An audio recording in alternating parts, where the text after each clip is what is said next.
Pemirsa, terima kasih Anda masih menyaksikan Kominfo Newsroom. Satuan Tugas Penanganan Penyakit Mulut dan Kuku mengeluarkan surat edaran nomor 3 tahun 2022 tentang pengendalian lalu lintas hewan dan produk hewan rentan penyakit mulut dan kuku berbasis kewilayahan. Hal ini merupakan salah satu langkah yang dilakukan oleh pemerintah atau Satgas Penanganan PMK untuk dapat mengendalikan penyebaran virus PMK di Indonesia.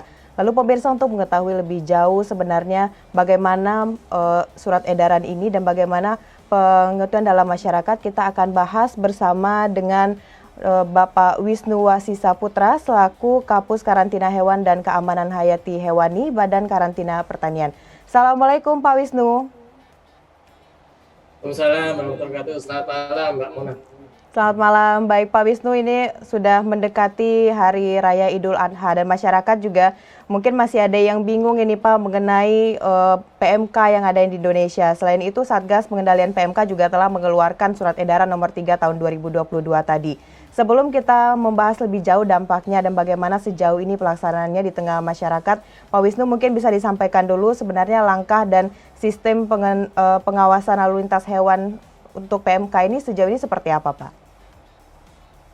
Ya, terima kasih Mbak Mona. Terkait dengan pengawasan lalu lintas yang dilakukan oleh Satgas Nasional PMK dan bersama Kementerian Pertanian, tentunya langkah-langkah yang dilakukan dalam upaya untuk mencegah penyebaran PMK.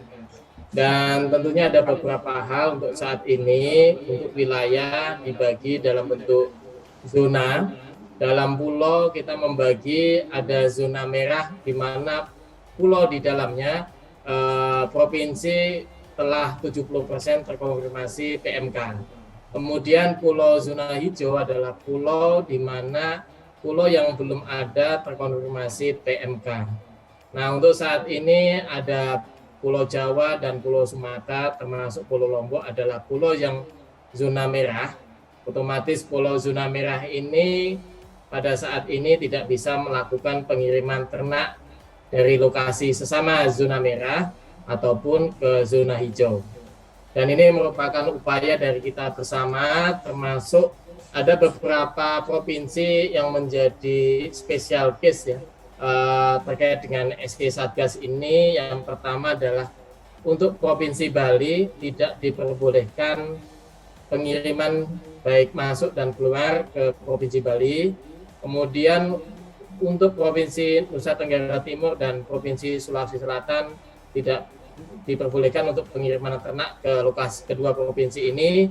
Dan untuk Provinsi Jawa Timur, Jawa Tengah, dan NTB ini dilarang untuk mengeluarkan ternak dari lokasi. Dan untuk saat ini sebetulnya bagaimana upaya langkah-langkah di dalamnya, ada beberapa yang kita sebut provinsi zona merah dan provinsi zona hijau. Provinsi zona hijau adalah provinsi yang belum ada kasus, kemudian provinsi yang zona merah ada 50% kabupaten di dalamnya adalah provinsi yang terkonfirmasi PMK. Demikian, Mbak Muna. Baik. Pak Wisnu, tadi hari ini juga telah dilakukannya rapat koordinasi mengenai Satgas Penanganan PMK ini dengan beberapa wilayah. Salah satunya adalah dari wilayah NTB, di mana mereka memiliki 2 pulau, satu pulau zonanya masih hijau dan satu lagi berzonasi merah. Nah, dan ingin dipertanyakan oleh masyarakat di sana bagaimana caranya pemerintah mengatur mengenai lalu lintas hewan ternak ini. Sedangkan di satu daerah yang masih zona hijau tersebut merupakan pusat atau kebanyakan masyarakatnya adalah peternak yang perekonomiannya juga berasal dari sana, Pak. Kira-kira sejauh ini langkah yang kita lakukan untuk daerah yang masih berzona zona hijau, namun tidak bisa mengopor gitu atau menjual ternaknya ke daerah lain, itu seperti apa, Pak? Solusi dari kita, Pak Wisnu? Ya, upaya yang saat ini dilakukan dengan SE ini adalah bersifat dinamis, karena SE ini nanti akan berubah situasi sesuai dengan kondisi yang ada. Dan tentunya upaya vaksinasi terus dilaksanakan untuk mencegah penyebaran PMK. Dan tentunya nanti setelah Idul Kurban ini akan kita evaluasi terkait dengan lalu lintas. Dan saya sampaikan juga Mbak Mona terkait dengan data ya, hewan kurban. Saat ini ketersediaan hewan kurban itu sejumlah baik sapi, kerbau, kambing, dan domba itu sejumlah 2.320.000 21.444, kebutuhannya ada 1.804.387, sehingga kita mempunyai neraca atau surplus adalah sebesar 517.029 ekor. Dan tentunya nanti kebijakan SC Satgasnya akan dievaluasi ya terkait dengan pencegahan penyebaran PMK untuk meluas ke daerah-daerah lain yang saat ini daerah yang masih hijau. Baik, untuk dikonfirmasi lagi Pak Wisnu, berarti menurut catatan yang Bapak sampaikan tadi, untuk saat ini hingga hari ini kasus PMK di Indonesia semakin bertambah begitu ya Pak ya? Ya, untuk saat ini yang kita lihat, kalau untuk kasus PMK dari segi yang sakit ya, itu mengalami dalam minggu di bulan Juni terakhir dan bulan Juli itu mengalami penurunan ya. Dan tetapi ini yang kita lakukan dengan adanya lockdown di beberapa tempat dan sistem zonasi, kita harapkan tidak ada penambahan kasus, dan tetap pada saat pelaksanaan hewan kurban untuk kecamatan yang masih zona hijau itu masih bisa lalu lintas di dalam kabupaten atau di dalam satu provinsi untuk memenuhi korban yang ada di lokasi setempat. Baik, Pak Wisnu, sebentar lagi akan memasuki Idul Adha dan yang kita khawatirkan adalah terjadinya peningkatan kasus PMK di Indonesia. Lalu kira-kira apa peranan atau upaya yang dilakukan oleh Badan Karantina Pertanian untuk menjaga agar wabah ini tidak semakin meluas atau tetap bisa kita kendalikan, Pak? Ya, ini terkait dengan surat edaran dari Pak Menteri Pertanian terkait dengan pemotongan hewan kurban, dan ada edaran terkait dengan MUI terkait dengan pemotongan hewan kurban, tentunya diarahkan ke rumah potong hewan atau lokasi yang sudah disetujui oleh Dinas Peternakan Kabupaten atau kota setempat. Dan tentunya nanti pada saat pelaksanaan hewan kurban ini akan dilakukan pengawasan baik oleh dokter hewan, kemudian para medik, dan termasuk melibatkan dari unsur perguruan tinggi, dalam ini adalah mahasiswa kedokteran hewan, dalam rangka untuk melihat kondisi untuk di daerah tertular ada mekanisme pemotongan hewan kurban sesuai dengan standar.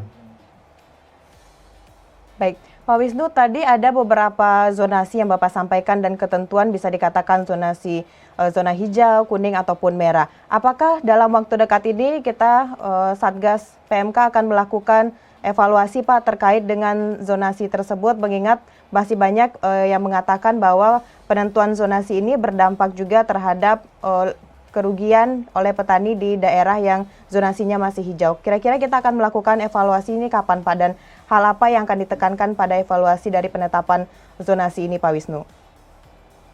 Ya, terkait dengan zonasi tentunya kita akan melihat, mengevaluasi untuk khususnya untuk daerah yang masih merah. Dengan adanya peningkatan vaksinasi, kita harapkan kasus di PMK di satu lingkungan daerah akan menurun. Dan tentunya upaya yang akan kita lakukan dari Badan Karantina Pertanian, kita akan memastikan terkait dengan lalu lintas dilakukan tindakan karantina untuk 14 hari, dan untuk ke depan terkait dengan lalu lintas ini akan dilakukan pengujian. Sehingga untuk daerah-daerah yang hijau dengan melakukan langkah pengujian akan dipastikan hewan yang lalu lintas itu sudah benar-benar bebas dari PMK. Ya, baik, berarti akan dilakukan nantinya evaluasi oleh Satgas Penanganan PMK, bagaimana kita menentukan agar petani atau yang memiliki ternak ini tetap bisa melakukan perekonomiannya sehingga tidak menimbulkan kerugian yang besar. Kalau sejauh ini edukasi yang telah diberikan kepada peternak seperti apa Pak, agar mereka juga tetap bisa melaksanakan aktivitas jual belinya, agar kedepannya perekonomian tetap bisa dijalankan dan tidak menimbulkan dampak kerugian yang lebih besar lagi Pak? Ya, melalui edaran Pak Menteri Pertanian nomor 151, saat ini diharapkan di semua daerah melalui surat edaran gubernur dan bupati untuk lokasi yang bebas dilakukan penyemprotan desinfektan di kandang-kandang. Sehingga dalam hal ini adalah untuk menjaga daerah yang masih bebas, kita pertahankan tetap bebas, dan melalui surat nomor 151 yang ditandatangani oleh Pak Mentan tanggal 4 Juli 2022, ini harapannya ada 14 provinsi yang diharapkan untuk melakukan lockdown. Dalam hal ini adalah tidak melakukan pemasukan atau pengiriman. Dan tentunya ini adalah hal yang sifatnya dinamis, ya, akan dievaluasi ke depan, ya, terkait sebelumnya, ya, sebelum ada surat ini dilakukan pengiriman dari daerah bebas ke daerah merah.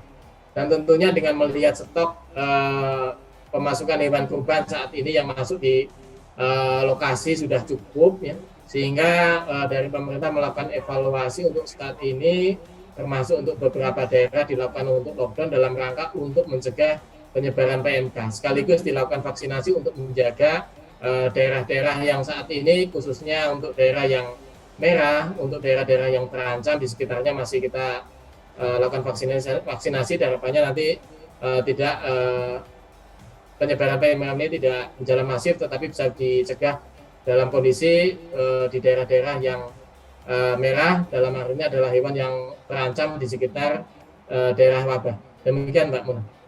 Baik Pak Wisnu, mengingat berbagai upaya terus dilakukan oleh Kementerian Pertanian dan juga Satgas Pengendalian PMK ini menjelang Idul Adha, kira-kira kita punya target Pak Wisnu untuk mengurangi kasus PMK di tanah air sebanyak berapa persen, atau mungkin kita punya target yang lainnya menjelang Idul Adha ini Pak?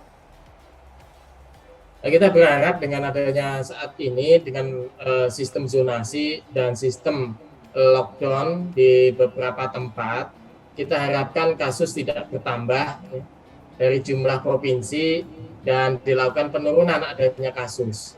Nah, kemudian dengan adanya stok yang hewan kurban di lokasi yang saat ini sudah dinilai sudah cukup, dan tentunya untuk peternak di lokasi-lokasi pulau, di dalamnya ada kecamatan yang masih bebas, itu masih bisa lalu lintas di dalam satu kabupaten atau di dalam satu provinsi, dengan catatan tetap dengan surat keterangan kesehatan hewan yang dikeluarkan oleh dokter hewan kabupaten atau kota. Baik, koordinasi terus dilakukan berbagai pihak, Satgas, PMK, dan juga Kementerian Pertanian dan pihak lainnya. Dan Pak Wisnu mungkin bisa ditekankan sekali lagi untuk memberikan informasi juga kepada masyarakat agar tetap waspada, dan mungkin tipsnya juga Pak untuk memilih hewan atau bahkan ini kepada peternak hewan agar mereka juga tetap tidak resah begitu Pak, mengingat soal zonasi yang ada saat ini untuk perekonomiannya. Pak, mungkin boleh sedikit Pak Wisnu. Ya, terkait dengan pemotongan hewan kurban, tentunya pilih hewan yang sehat, dan tentunya di lokasi masing-masing Bapak dan Ibu, dan para pengkorban sebetulnya bisa melakukan korban di tempat lokasi yang lain. Ini juga sesuai dengan surat edaran dari MUI, kita bisa melakukan pemotongan hewan kurban di lokasi yang lain. Dan saat ini melalui tempat pemasukan, bandara, dan pelabuhan, kami menghimbau kepada masyarakat juga berperan dalam rangka untuk mencegah PMK.